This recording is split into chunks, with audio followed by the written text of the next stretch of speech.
Love, exciting and new. Hello, Hannah Waddingham here.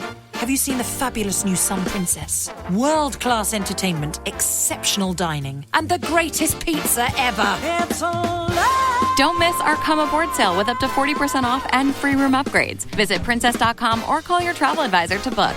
Princess Cruises. Terms and restrictions apply. Offer ends 2/28/25. Ships are Bermudan and British Registry. Don't you love it when things are both easier and more affordable? Like when the rain washes your car for you. Or like when you save up to 10% by bundling your renters and auto insurance with USAA. Bundle with USAA and start saving. Get a quote today. Oh, the MEMEsanity. Meme coins are on the rise and also on the fall. I'm also going to talk about Red Note and bootstrapping your business. Enjoy.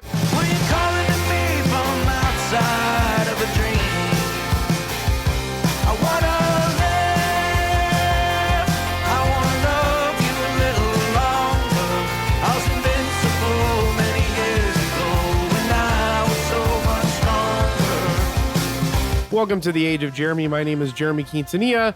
I am the CEO and co-founder of Age of Radio. I'm the CFO of 32 Warrior Academy. I'm the CEO of Q Financial. I am the CMO, COO, Chief Legal Counsel. I'm not a lawyer. I'm just joking around. Of Blockheads, the company that brought you Merlin. And if you are new to this show is about all of the businesses that I have. Not really about the businesses that I have. It's about the learnings that I am learning during my foray over the last, 2017, almost 9 years now, 8. Apparently, maybe I shouldn't be the CFO of anything if I can't do any freaking simple math, but I guess that would be 8 years now. It'll be 8 years in August of me starting my first business, JV Impacts with Coach JV, also known as CJV, and us building our businesses. I try to do these episodes every Tuesday, and we have some other episodes that come out, but sometimes stuff happens and they don't come out because we had our amazing Freedom Conference. It was fantastic. I had a blast. I talked about diversification, and I also talked about yield max ETFs and building a strong portfolio through diversification, I guess. It was a great presentation, and I'm really happy that we did it the way that we did it this year. Normally we do it in 2 days. This Freedom Conference, we did a VIP, it was still 2 days, but we did a VIP event, and then we did the full day. So the VIP event was the Friday of February, whatever that Friday was. Let me check here.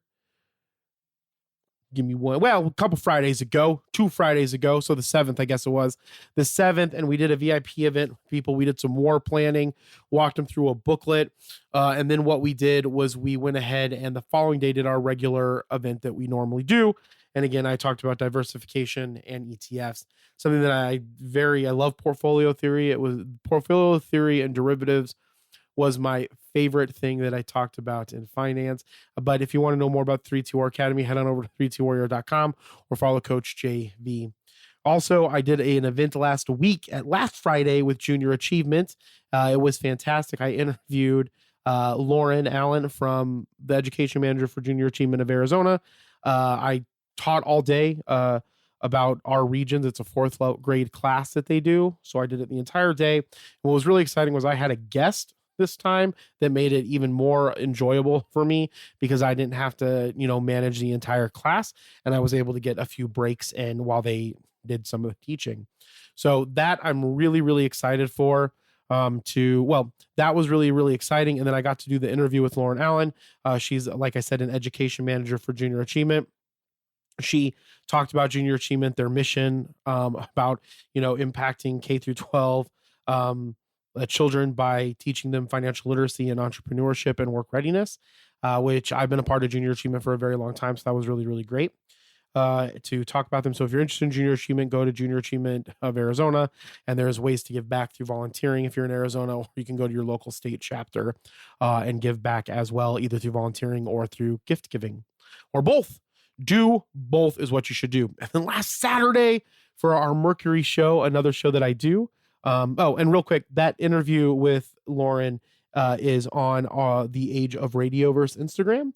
So we do a show called Mercury most Fridays at 6:30 p.m. Eastern. It's a podcasting news and show. It's a podcasting news show and a podcasting news show and a gaming news show and or geekdom news show. And so we've been doing that for a couple of months now, and it's been going really, really well, and we're working on getting it better. But one of the things that we do, we go out to events and we do interviews. Like I went to the Junior Achievement, so I thought I would interview them for that show because that's what we're about, interviewing people, letting people know about what's going on in the Valley, along with podcasting and geekdom news. We're really trying to hone that in a little bit more. But for right now, we're just getting as much content we can, and I'm trying to practice my interviewing as much as possible and getting better at that as we go along. And then the following day on that Saturday, so this last Saturday, February, what would that have been, 15th? Yep. February 15th, I went to Peoria LibCon, had a great time, did their costume contest for their cosplay. We did the children's and we did the adults. It was fantastic. Then we also did an interview with Corey and Cosplay. And then to break a little bit of the cosplay interviews that we were doing, we did a interview and a demonstration with a Korean martial arts studio called Destiny Martial Arts. They teach Tong Soo Do, which is a Korean martial art, and they had two of the black belts do some katas for us, and then me and Chuck, one of my good friends who's also a member of our events staff who helps us out at these events, we did like a board breaking exercise with the head instructor, the owner, Brooke. So that was really, really cool. And I was really excited that I was able to do that because, again, it gets me to hone in on my interview skills. So we have all kinds of great stuff going on in all of our businesses. For right now, the best place to learn about them is on social media. I'll be working on creating my own email list for myself and the things that I have going on so that we can get you better information about what's going on as well. And you can also join the Age of Radio newsletter, which we're working on ramping up. But that being said, I know that was a really long intro, but I want to let you know about all the cool stuff that's going on. So make sure that you check it all out because we have lots of businesses and lots to do and lots to talk about. And the first thing that I want to talk about is, the MEMEsanity. What do I mean by that? So, meme coins, if you don't know, are coins that have no real utility. The whole purpose of them is to kind of be maybe collectible, maybe be something that can free float, that you can utilize to get some pumps.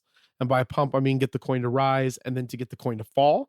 And when you get the coin and then you pull the profits and then the coin falls.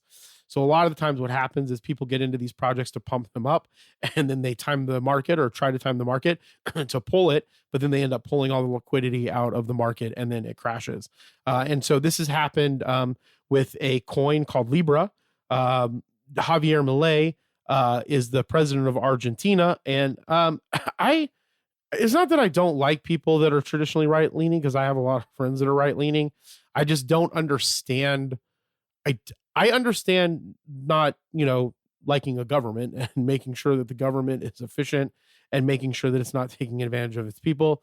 But what I don't understand is people who don't understand that about businesses and corporations and the hierarchical structure of businesses as well.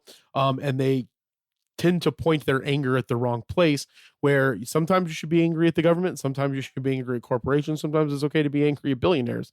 So I don't want to make it sound like I'm just anti anybody that's on the right. But President Javier Milei is not someone that I'm a huge fan of, but I don't know enough about him to really maybe say that I hate him or I'm against him. I just have heard him through some interviews with Lex Friedman, and I've heard him talk about some stuff, and he just doesn't seem like a person that I would be interested in having run a country. But I'm not in that country, so kudos to them. President Javier Milei spoke out for the first time about a cryptocurrency scandal that's dented his reputation in Argentina, triggering lawsuits and even calls for his impeachment. And so what happened was last Friday night on the 14th, he directed his millions of social media followers to the Libra token. And this is not the Libra token that Meta tried to create at some point in time. This is a new project that I kind of stay away from a lot of meme coins. So I'm not 100% if Libra has utility.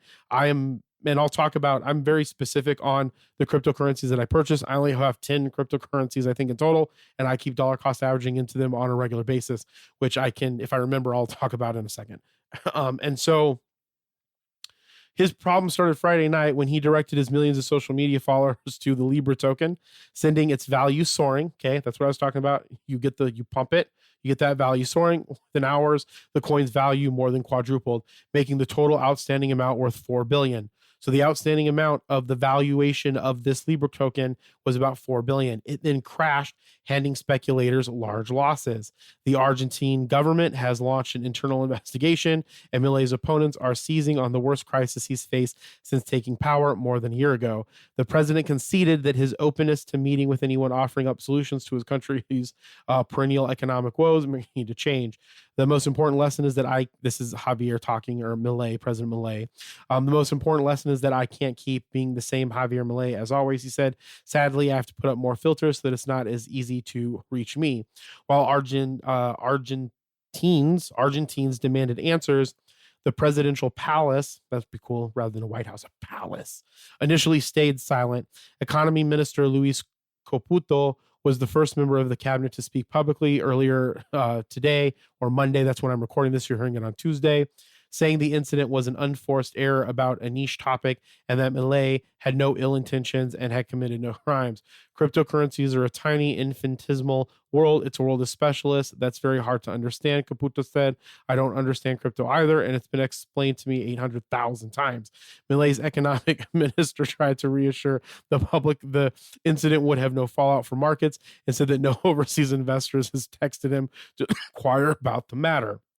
So essentially what is happening is they're saying that Milei pumped it so that he could get valuation out of it, get it up, and then they all pulled it, and then they rug pulled it. They did what's called a rug pull. That's the kind of what people are saying happened, and that possibly could have happened with Libra specifically, or it could have been a little bit about what are traditionally referred to as sniping in crypto snipers. You see it in all kinds of investing platforms to some degree, but essentially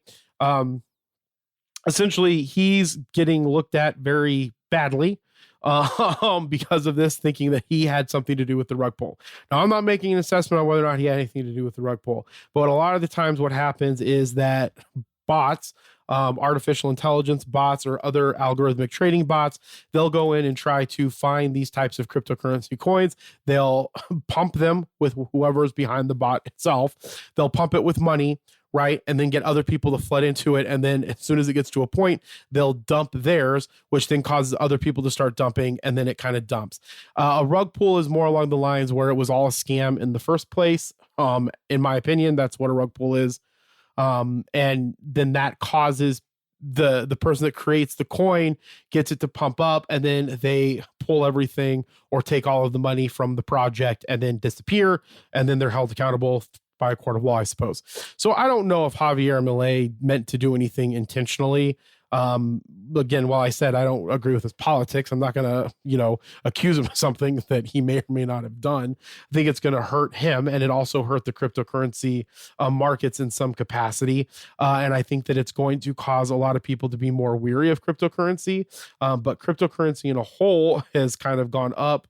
It went up and then it kind of shot back down. So cryptocurrency is a very volatile thing. And so one of the things is I would just recommend, we don't talk about meme coins. We don't pump meme coins. We don't have our own coin. We have our own non-fungible token called X Royalty, which you can get off of the XRP Cafe. That gets you access to our events in a different capacity, get you access to a special event. And then we're working to add more value-added stuff to people that hold that NFT. While we have our X Royalty NFT that provides value to the people that own it, we have never pumped a cryptocurrency specifically, and as I mentioned a little bit ago, I only invest in a certain amount of coins. I hold XRP, I hold XLM, I'm buying Render on a regular basis. I have Bitcoin, I have Ethereum, I have AVAX. Other than that, besides Gala, which is through a fund, and some gaming tokens that we have been speculative on, for a investment fund or a digital fund that we have, investment an investment digital, it's an investment fund in cryptocurrency assets that focus on gaming called Phoenix Crypto Assets.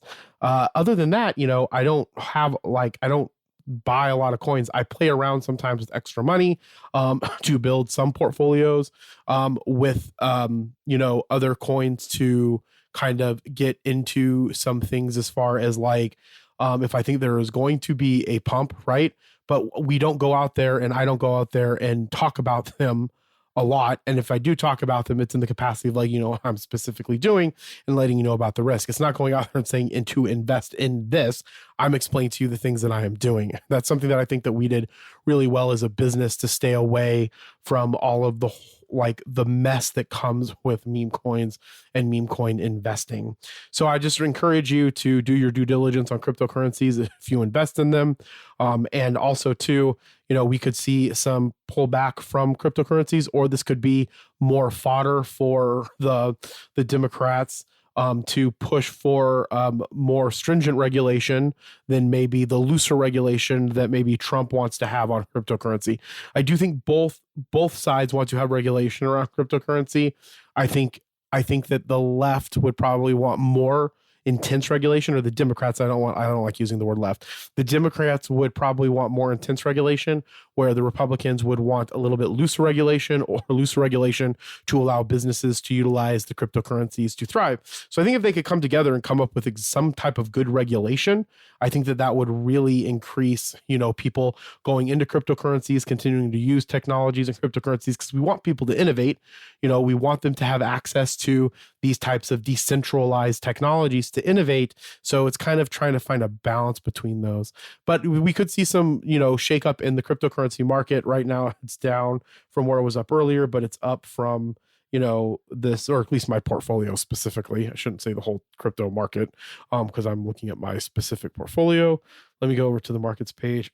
Right now, Bitcoin's down, XRP's down, Ethereum's in the green, according to the markets page on Merlin. So we'll see. It'll probably be a little bit shaky, but that's what happens when you have meme coins, when you have an unregulated market to some extent.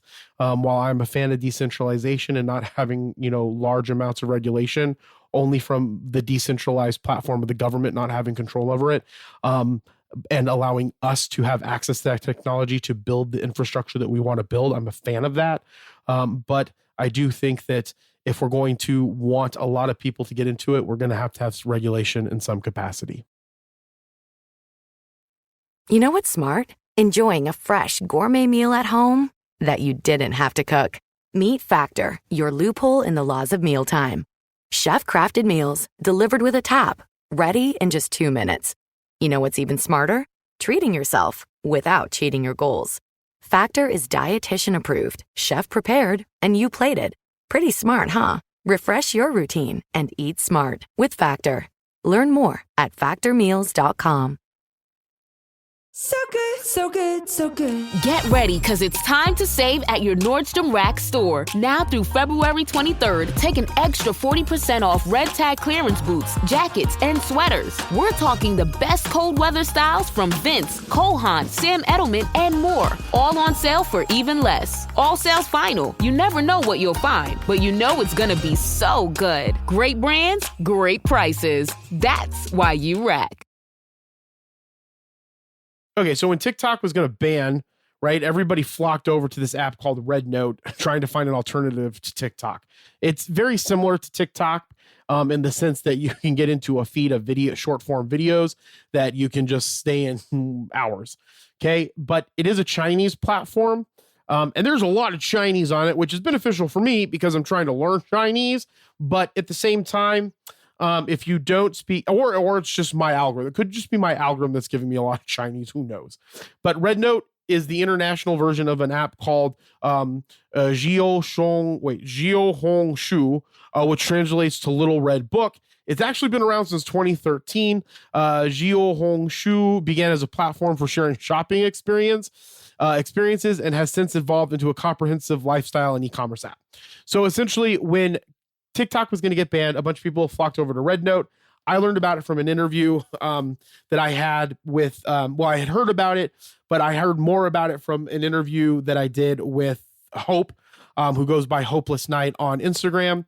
and she was trying to find an alternative to TikTok. She found this one and she downloaded, and it actually has become one of the largest or the most downloaded free apps in the US as of last month in mid-January.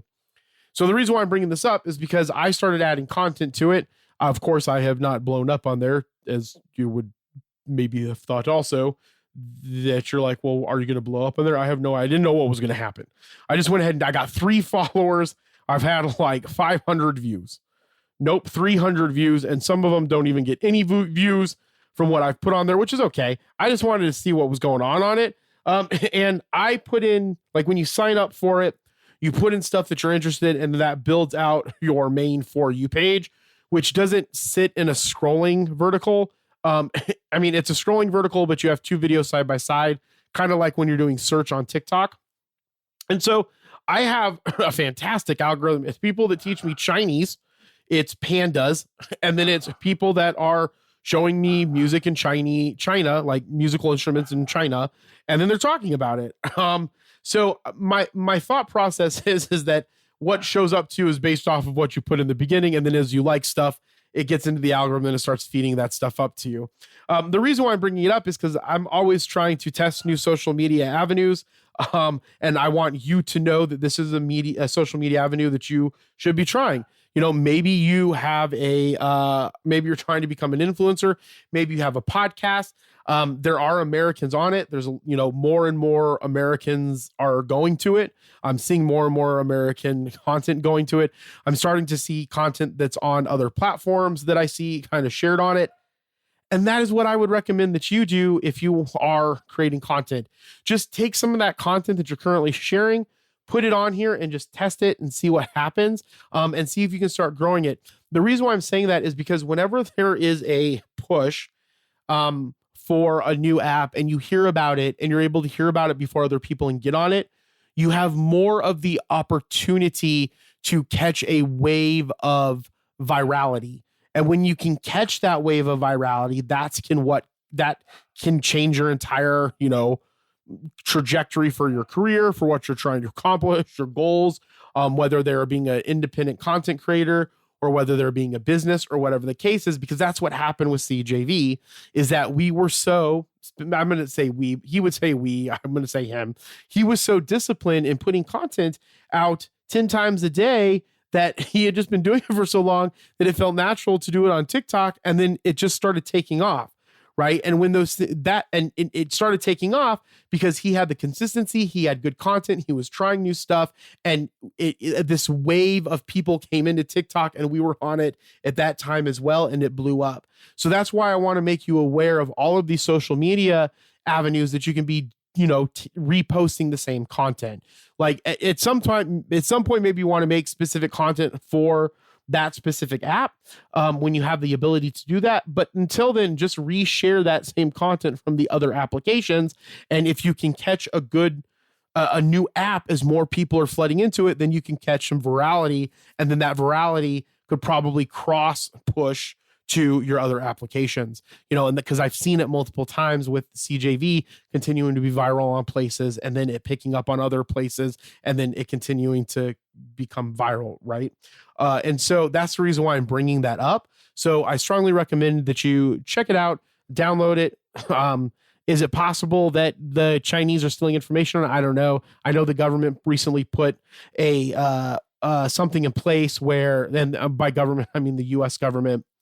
They recently put something in place where they're not going to allow it on government phones. So there's a possibility that maybe the Chinese are getting information from it. I don't know. But from my perspective, until there's proof of that, I say give it a shot and see if it adds to your brand.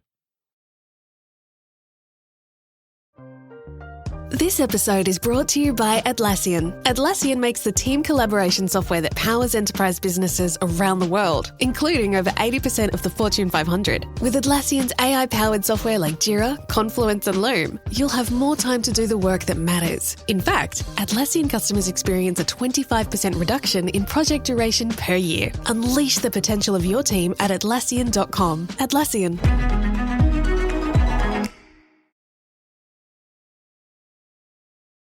We've been seeing a lot of success with 3-2 Warrior Academy because one, we got a sales team. So more people are coming into the academy because the sales team is going out and selling this amazing 4-week webinar series that we have called Warrior Ascension. And it takes you from kind of learning about cryptocurrency, learning about trust, learning about how you can take profits from the top of the risk pyramid, move them to profits in safer vehicles like life insurance or commodities or to some extent bonds. And people are gravitating towards that. So we've had a lot of success in that. But the reason why I want to talk about bootstrapping is because that's still what I'm doing for my businesses that I've been continuing to focus on for years with the minimal amount of extra time that I have while we're growing other businesses. And so when 3T Warrior took off, I left the bank, started working for 3T Warrior Academy, and I own it, but also getting a paycheck from it, getting profit distribution and so forth. And then we started collecting labs, and then we started Phoenix Crypto Assets, and then we started Freedom Asset Management Group, and then which is John's main holding company, and the way how he runs the insurance for that. And then I started, still had Age of Radio because that's one of my passions. And then I also have a passion for finance. Like if we were to take the things that I'm very passionate about, media, entertainment, and finance, and accounting and taxes are all the things that I'm passionate about. So I've always kept these businesses going and them alive. And so I've been really working on taking all of the money as 3T Warrior Academy gets more money, and then we started Blockheads, which spent a lot of time with Merlin. And as everything gets more money, like I keep feeding them into more and more businesses. Now, I'm not saying that everybody needs to do that. That's something that I want to do because I enjoy businesses. I enjoy creating things and I enjoy solving problems that I'm seeing in the world of things that could be specifically better or things that I think that I could do better than other companies. Okay. And so, that's one of the things that I'm trying to do in the businesses that I have, and I think tech, not to go too off topic here from what I want going into bootstrapping, but technology is really, really important. And, I really encourage everybody, if you have a business or you have children, to have them learn how to code. I wish that I could code right now. I could solve so many more problems quicker if I had the ability to code better than I can, and write design like front end code as well. I think I could be doing a lot more myself and not needing to get these other businesses off the ground to then bootstrap myself into these other businesses, right? Because when you're doing a business, you can either bootstrap it, you can go and raise money, and neither one of them is right or wrong. It's just that for me, with the time and energy that I have, I'm only allotting a certain amount of hours to Q Financial and to Age of Radio, and then trying to bootstrap the rest of it. And eventually maybe we'll do some funding rounds to get to other levels of the tech piece of it, as I see of things that we could be doing better or things that we could be pushing out in the world and helping people more as it relates to independent content creation. I love seeing people create content. Do I get to listen to all the content that I want to listen to? Absolutely not. Do I love making content? Absolutely. So hopefully you enjoy it. Hopefully I'm providing you knowledge and so forth. But the truth is that I'm still bootstrapping to this day businesses. And to me, I think bootstrapping is good because it keeps you gritty, right? It keeps you scrappy, I guess would maybe be a better word for it. Being scrappy is really, really important when it comes to being able to grind out and create businesses. And if you can keep that, one of the things, while I don't agree a lot with Elon Musk, but I'll just use him as an example because most people know him, is that, he continues to stay scrappy, right? He continues to have an amazing work ethic and continue to work to accomplish the goals and the things that he wants to accomplish. Whether or not you agree with him or not is irrelevant. All I'm talking about is the fact that he has a really good work ethic. And he stays really scrappy. And then, he's able to put in the work and to grind, right? And so I think bootstrapping is a good thing for people to do, but I'm not saying that it's better or worse than the other one. It all just depends on what you're trying to accomplish. And I've always bootstrapped my businesses. And then once they kind of get going, then we kind of get some funding. So we bootstrapped the beginning with 3T, and then we got investors, and then it grew. And the Blockheads started out that way, and then as it started going, we started getting other investors as well. So the point is that they both work kind of in tandem. But if you're at the place where you're trying to get your business off the ground, I had a question from a team member of mine who I have a business with as well. Is that he he was asking, like, how do you even make money at it? And I was like, unless you have a lot of money to put in it and you have something that's going to create so much money, you really have to bootstrap it and grind it out. Um, and that's why I wanted to talk about bootstrapping, because I think it's super, super important. So first, let me define what I mean by bootstrapping. So to think about it simply, bootstrapping is starting and growing a business with minimal external capital. So you're doing it with a very minimal external capital. Maybe your only external capital, like with me, I'm taking stuff that Age of Radio makes, or I'm sorry, taking stuff that 3T makes, and I'm pumping it back into Age of Radio and Q Financial, which is why it's so important, in my opinion, to live exactly how I've been living since I made $50,000 a year, even though I make 4 or 5 times that, right? And so on just a regular basis, not even with the valuation of stuff. And so that means using your savings, reinvesting profits, and being ultra resourceful. And that's the thing that I like about it. That's what I like about business. I like that. I like doing that. You're not relying on venture capitalism. You're not relying on bank loans. You're funding it yourself, at least in the beginning, right? And so when you start out at the beginning, you have to be I keep going back towards scrappy. I love it that one of the people at Alphabet said that about the founders of Google, saying that they needed to get back to being scrappy. And so they started cutting all of these projects or something along those lines. But ever since she said that, and I don't even know it was the COO or the CEO, I can't remember who it was at Alphabet, but someone said it about the founders of Sergey, I think Sergey Brin, and the other one. And so Larry, I don't want to mess this. I think it's Larry is the other name. And so I loved that. So some of the biggest companies today, like MailChimp, Spanx, and even Apple in its early days, were bootstrapped. They focused on really lean operations, really high profit margins, and organic growth. And if they did it, I really think that so can you. And I'm doing it, and I'm working on continuing to do it better. And so there's some things that we have to think about when we're doing bootstrapping. So it's not just a financial strategy, it's a mentality.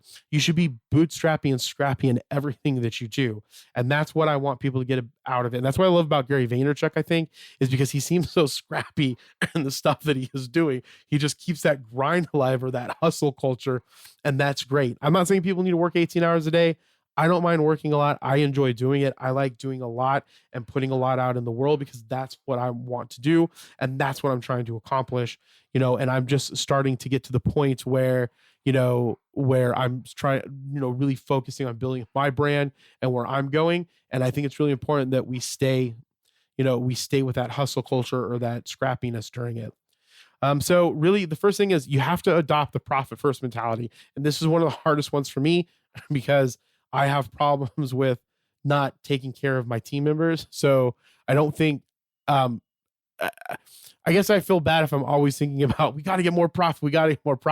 And that's a mindset shift that even after all these years that I still have to work on for myself, is really having that we have to cut expenses and grow more revenue to get as much profit as possible, because that's the only reason how we're going to get things to get to the next level. So every single dollar matters. And so you need to focus on revenue generation from day one. That is something that I fucking suck at on my own businesses, where something that I think CJV does super, super well is that we have to get revenue in as much as we possibly can. And so like all of the extra, a lot of times in businesses, we have all these activities that we want to do, but they don't fucking drive revenue. So we have to drive revenue. Like every freaking week, me personally, I'm like, I got to reach out to 5 or 10 people every single day while I'm doing this other stuff with my business, so I can sell some advertising space. And I get pulled in all these other directions and I don't do it. And that's why it was so important to me to finally hire an actual ad revenue person, so that they can go out and get me freaking leads, so we can sell some freaking, advertising. And so that has to be, like, you have to focus on that revenue generating stuff, because if not, you're going to fucking fail. And by failing, I mean, you're never going to grow, and then you're just going to end up quitting, right? And quitting is the true failure, but you have to go and do it. Okay. So that's the first thing. Second thing is you have to prepare to wear multiple hats. So when you're bootstrapping something, you're the CEO, you're the marketer, you're the customer service rep, you're the janitor, you're everything. So you have to get good at all of those disciplines if you are going to grind it out. You have to spend time learning all of the ins and outs of being a CEO, of being a marketer, being a CFO. And that's one of the things that I had to do in a lot of our businesses. Now, the benefit, I think, in a lot of those things was I took on a lot of those roles so CJV could really focus on the revenue. But if you don't have the two people, then you can't really do that. So you have to be the one. And that's where, I feel that it made it more difficult inside of Age of Radio and inside of Q Financial, because I was trying to do all these other things that were the things that I did in my other businesses, but they weren't the revenue generating things of really focusing on getting the ad revenue that you need to get for your business, right? You have to be calling and calling and calling and calling and calling and calling and calling and talking and talking and talking to get that business, the revenue going. So like if you were bootstrapping right now, you have to be you have to go and get fucking revenue, and you have to wear multiple hats. Okay. And then here, in my notes, you have to stay scrappy and resourceful. Instead of hiring expensive help, use free or low cost tools. Instead of fancy office space, work from home. That's where I work from a coffee shop. Only get the help that you absolutely need to move the revenue generating things forward. Most of your time, if your time in your business, if you're the main revenue driver in your business, or fuck it, even if you're not the main revenue driver in the business, if you're the main person in your business driving the company, you have to be the main revenue driver also. And that has to be a mentality that you have to change. It has to be about making money, closing deals, getting people, getting leads, closing leads, getting more leads, and getting better at that specific thing. And so that's one of the biggest things that I'm learning, to get better at for the businesses that are just mine, or they're never going to go, right? They're never going to be what they need to be. And there's so many excuses. You just have to fuck it and say, hey, look, these are excuses. I can think of all the reasons why I can't do it. Like I don't have enough help. I'm too busy with our other business and I'm all this. But at the end of the day, that's why I love the term scrappy. And I keep going back to it, is you have to say, fuck that, and just keep moving forward with what you need to do to build revenue and keep your, expenses low. Okay. The other thing, you can practice strategies for bootstrapping. So, if you don't have a lot of money, starting a product-based business can be tough. Instead, start with a service business. Most of my businesses are services. And that's why it's so important that I focus on, the services that I'm providing for Q Financial, going out there and getting clients, going out there and talking to people, going out there and building that client list. And the same thing for the business-to-business media, the marketing sales for Age of Radio. It's so important to be, thinking about what type of business that you can do, right? The other thing that I would say to this is, products-based businesses are really hard. I've tried to do 2 of them or 3 of them or 4 of them, and I am not good at them. I'm just being honest. It's too much capital up front.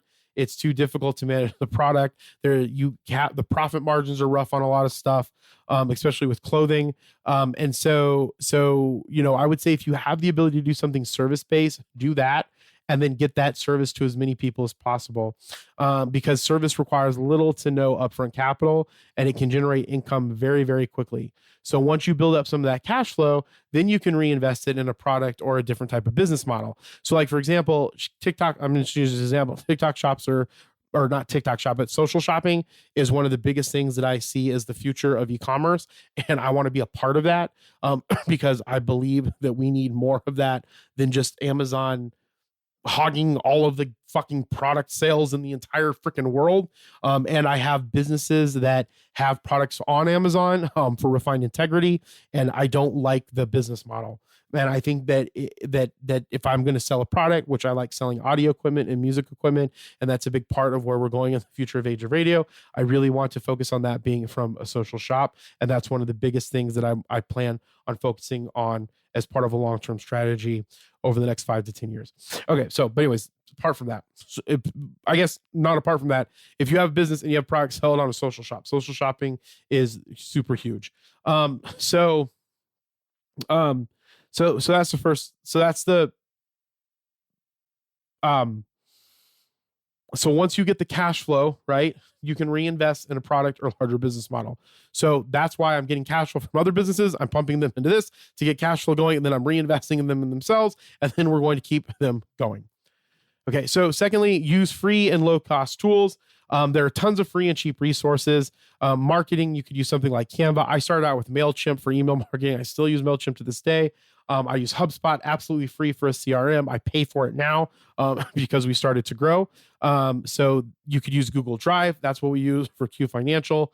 For client documents, you could use Trello for project management. I'm a big fan of Microsoft, although Asana is probably the best task manager that's out there. I'm just going to say we use Asana for blockheads. Website, you could use Wix, WordPress, or Shopify with a lean setup. We use Shopify for a lot of stuff, and we use drop shipping for a lot of stuff as well. And then get your first customers with ads. That's where I'm at right now in Q Financial. And I've got my first. I've never paid for ads to get leads for either Q Financial or for Age of Radio, and that's where I'm going to now. We're going to start getting leads from ads, and I'm really excited about it. And we're really going to pump up the business to business sales. So if you have a business, reach out to me. You can call me at 602-393-1482. At 602-393-1482. If you have a business, we'll get you some awareness ads going on Age of Radio podcast network. I hope that I sold you on that. So leverage your network, tell friends, family, and professional contacts about your business. That's the stage that I'm getting into right now while bootstrapping, growing a lot of this revenue. Social media, organic growth, share your journey on LinkedIn, Instagram, or Twitter, really ramping that piece up, and then cold outreach. Email potential clients directly with a simple, valuable pitch. That's my 5 people every single day. If I could fucking make that 100 people every day, I would. If you have one job, I don't mean to be this guy, but I'm going to be this guy right now. If you only work 40 hours a week and you want to free yourself, and by doing a side business, take 3 hours a night, 4 hours a night, just reach out to leads. If you can do that every single day for 3 to 4 hours, you will make it in whatever you're selling, at least to supplement hopefully the income that you have, or to get extra income to buy whatever it is that you want to buy with your extra income. I kid you not. If the time I used to do it at lunch for an hour every day, 5 hours a week, and I pulled in Poshmark, I pulled in Gooder glasses, I pulled in Best Fiends. When you are putting that energy behind it, you can get it to work. You just have to be doing it as much as possible. And at that time, it was just 3T and Age of Radio, and I stepped back to do more businesses. I don't know why. If I could redo it, if I could go back and do it, I'd probably do it a little bit differently, because I love Age of Radio and I love Q Financial. And so I would just probably do 3T Warrior Academy. I love financial education. So I would do 3T Warrior Academy, and I do Age of Radio and Q Financial. I can't say that I would go back and 100% do as much as I would do for Blockheads as I do right now. But I'm happy that I did it, because Blockheads is teaching me so much about the technology space and app creation. And so as far as the skill set goes, it's really putting me in a place for future growth for what I'm trying to accomplish. And then do ads. You don't have to have ads. You have to knock on doors. If you knock on doors, you won't get business. I mean, I know that a lot of things that are coming around your house, knocking on doors and stuff, is to sell you stuff for solar and so forth. But at least here in Arizona, or to sell you something about your house, like a new roof or window panes. But it works because door knocking works. Any type of human interaction where you can talk to someone about what it is that you're doing, it works. Then you got to reinvest those profits wisely. When the money starts coming in, don't splurge it, reinvest it strategically. That's why I have lived as best as I can off of as minimal as possible. There's sometimes that I go splurging. I'm not gonna lie, I love buying books. I buy a lot of books and I eat out food. Other than that, I don't have a nice car. I have a mediocre house. I bought one guitar that's really nice that I just bought for $400, a whole $400, and everything else I put back into investments and put back into these businesses for the things that I want to create. It's not so I can even get more money. It's just I want to create these things in the world. I enjoy it, right? And the byproduct is that there's going to be money. Most people don't do things to be billionaires. Most people do things because they want to innovate in the world. That's what I want to do, and the byproduct happens to be money. And I'm not going to lie, being where I'm at now and not having to worry about where my next, if I'm going to get food, if I'm going to be able to pay gas, or buy gas for my car, if I'm going to be able to, make the mortgage, which is but I forgot to pay mortgage. So I got to pay mortgage, pay the mortgage. And so the point is you might forget because you have so much going on, but I'm still able to do it. And that's the thing that makes me feel like super successful, is that I don't have to worry about paying my bills, and I don't have to worry about having decent things, regular decent things that I think everybody has the right as a human being to have. So start by upgrading essential tools. Spend on marketing that has already proven return on investment. I love awareness ads. I think you can get a lot from awareness ads that people don't realize. And so there's not always a return on investment directly, but if you can see that your ads are going and your marketing spend is good, and you're getting more and more revenue, whether it's tied directly to that, but as a total, I think that that's a good place to be at as well.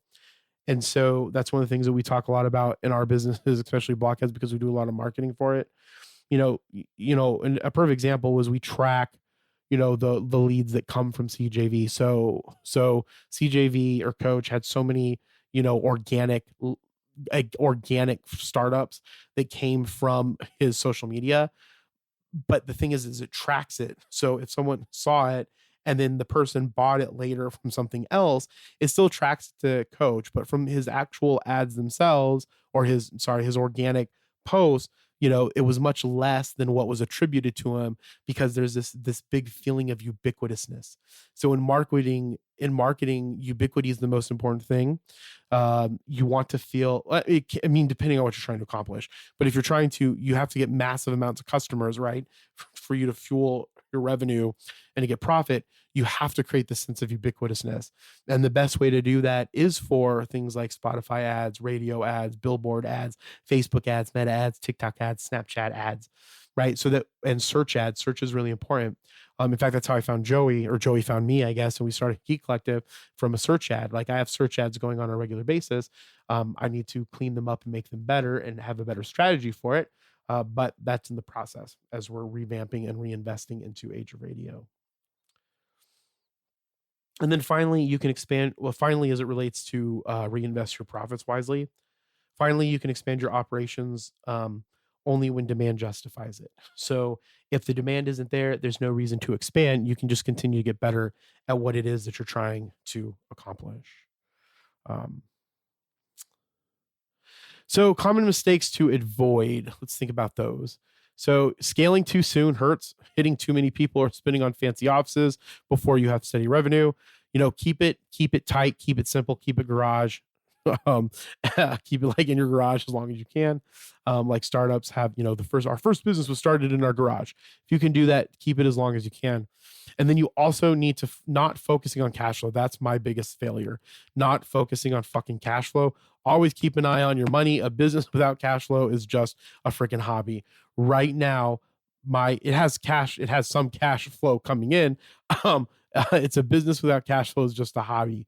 So, Age of Radio is like a side project right now, and it's time to stop treating it like a side project and treating Q Financial as a side project and really getting it to grow. Although combined, both of them make almost $100,000, but it's because of my partnerships with other businesses that gets that money coming into them. So, it's kind of like a give or take.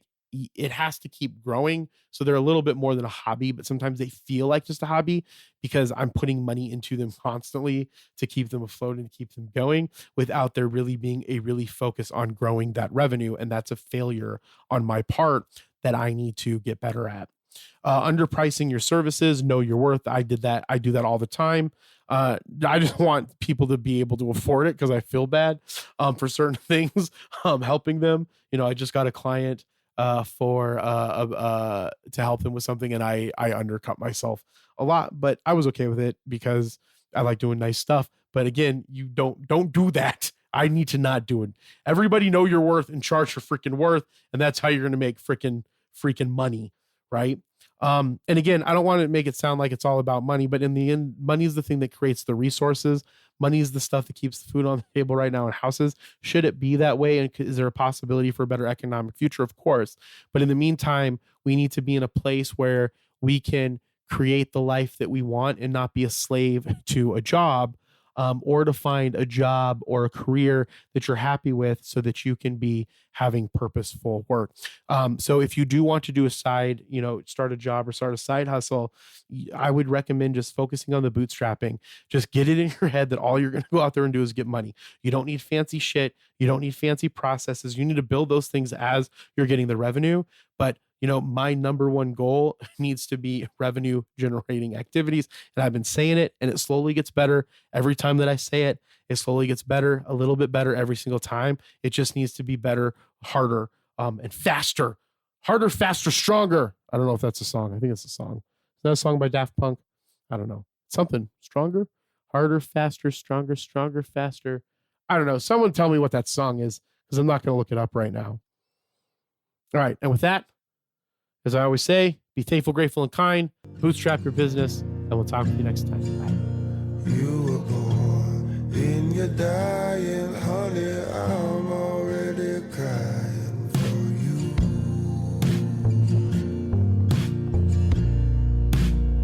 Thank you so much for listening to The Age of Jeremy. Make sure that you like this episode. Make sure that you share the podcast with a friend. Make sure that you give it a 5-star rating or a 2-star rating or whatever rating you think that it deserves. It will help me know what I need to be doing better. Please join my Dope Insights and Updates broadcast channel that I'm working to add more and more content to every single week to help you guys with insights on investments, insights on marketing, insights on dopeness, whatever that means.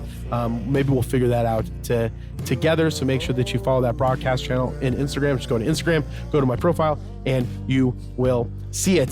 The opening song is Gaslight Anthem, Positive Change. The closing song is Gardens by Trevor Hall. I'm recording this into a Neumann microphone.